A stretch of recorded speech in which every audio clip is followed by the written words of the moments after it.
Over 500 Australian politicians, journalists, and public servants have taken trips to Israel in 2022 and 2023 alone. Uh, Israel has a culture of bribing and gift-giving politicians that stems back to ancient Israeli and modern Eastern European culture. This was recently exemplified by the court trial of Israeli Prime Minister Benjamin Netanyahu, where he was facing accusations of bribery, fraud, breach of trust, and receiving of gifts while in political office.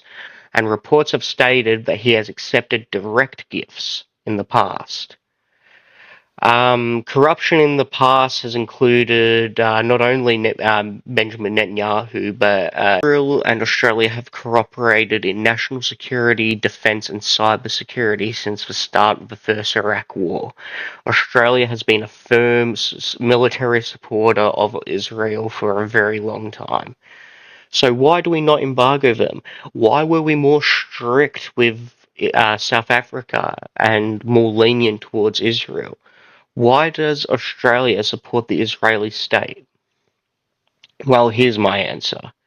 The Zionist movement has led a financial campaign in Australia where IJAC, under the leadership of self-proclaimed Zionist Dr. Colin Rubinstein, has consistently financially contributed to both Labor and Liberal parties in Australia, establishing bipartisan pro-Israel ties in both major parties.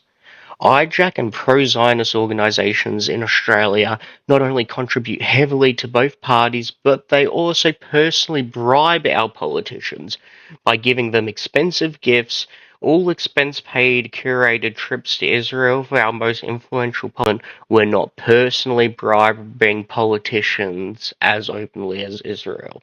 And unfortunately, the truth is, the reason why we support Israel's genocide is because our politicians and the most influential people in our country, in Australia and the West, are easily bought off and corrupted. The reason why we support Palestinians getting offed in the streets by the IDF is because good old-fashioned money in the fucking pocket corruption. Elitist cruelty and pseudo-speciation of the working class and plebs is a psychological inevitability when large amounts of resources on the table for them personally to take. Unfortunately, the reason why Australia supports Israel comes down to three words: corruption and greed.